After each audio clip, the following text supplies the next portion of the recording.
सत्ता पक्षाचे लोक हिंदू नाहीत, राहुल गांधींच्या वक्तव्यानं संसदेत गदारोळ। हिंदू समाजाला हिंसक म्हणणं गंभीर बाब, राहुल गांधींच्या वक्तव्यावर मोदींचा आक्षेप। विधान परिषदेमध्ये सत्ताधारी आणि विरोधकांमध्ये शिवीगाळ, अंबादास दानवेंकडनं प्रसाद लाड यांना शिवीगाळ, प्रसाद लाड यांच्याकडनं दानवेंच्या राजीनामा आणि माफीची मागणी। भाजपवाल्यांनी हिंदुत्व शिकवण्याची गरज नाही, बोट उचललं तर मोडून टाकेन, अंबादास दानवेंचा प्रसाद लाड यांना थेट इशारा। अभय मुद्राच्या सिद्धांतानं लोकसभेत रणकंदन, विरोधी पक्षनेते राहुल गांधींच्या पहिल्याच भाषणानं गदारोळ, राहुल गांधींनी हिंदूंचा अपमान केल्याचा विरोधकांचा आरोप। विधान परिषदेवर पंकजा मुंडेंची वर्णी, सदाभाऊ खोत, योगेश टिळेकर, परिणय फुके, अमित गोरखे यांनाही विधान परिषदेवर संधी। काँग्रेस पक्षाकडून प्रज्ञा सातव यांना उमेदवारी जाहीर, महाविकास आघाडीकडून दुसरा उमेदवार कोण असणार याकडे मात्र लक्ष। मिलिंद नार्वेकरांना विधान परिषदेची उमेदवारी जाहीर, महाविकास आघाडीत 3 उमेदवार देण्याची शक्यता, विधान परिषदेची निवडणूक अटळ। मुंबईत ठाकरेंचे 2 शिलेदार विजय, मुंबई पदवीधर मतदारसंघातून 26,000 मतांनी अनिल परब विजयी, तर मुंबई शिक्षक मतदारसंघात जमो अभ्यंकर विजय।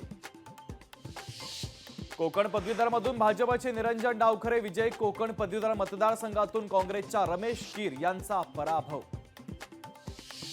नाशिक शिक्षक मतदारसंघात किशोर दराडे 1,775 मतांनी आघाडीवर, संदीप गुळवे आणि अपक्ष उमेदवार विवेक कोल्हे यांच्यात काटेकी टक्कर।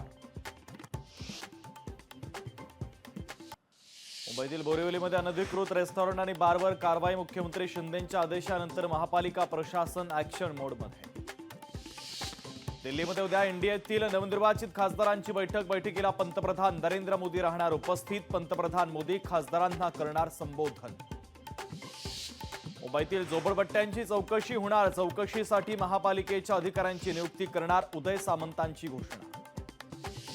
अनिल परबांच्या समर्थकांचा मतमोजणी केंद्राबाहेर जल्लोष, कार्यकर्त्यांच्या वतीनं गुलाल उधळत फटाक्याची जोरदार आतिषबाजी। परळीमध्ये पंकजा मुंडे समर्थकांचा जल्लोष, पंकजा मुंडेंना उमेदवारी मिळाल्यानं कार्यकर्त्यांमध्ये आनंदाचं वातावरण।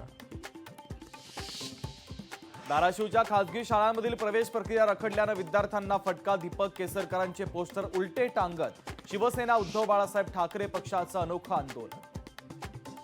सोलापुरात रिक्षावाल्यांच्या समर्थनार्थ माकप पक्ष आक्रमक, जिल्हाधिकारी कार्यालयावर मोर्चा काढण्याचा दिला इशारा। चांदवडमध्ये कांदा उत्पादक शेतकरी आक्रमक, कांद्याला स्थिर हमीभाव देण्याची केली मागणी। सोलापुरातील सेतू कार्यालयात महिलांची मोठी गर्दी, लाडकी बहीण योजनेची कागदपत्र काढण्यासाठी महिलांची गर्दी। भंडारा वन विभागाच्या वतीनं अमृत वृक्ष आपल्या दारी उपक्रमाचं आयोजन, शासकीय संस्थांना वन विभागाच्या वतीनं मोफत वृक्ष देण्यात येणार। जालना जिल्ह्यात जोरदार पावसाला सुरुवात, जोरदार पावसामुळे शेतकऱ्यांमध्ये आनंदाचं वातावरण, पेरणी केलेल्या शेतकऱ्यांना पावसामुळे दिलासा। छत्रपती संभाजीनगरमध्ये अल्पवयीन आरोपीकडून चोरी, बँकेत आलेल्या ग्राहकाचे 33,000 रुपये चोरले, संपूर्ण घटना सीसीटीव्ही कॅमेऱ्यामध्ये कैद। लोकशाही मराठी ऐका, पहा, जागरूक रहा।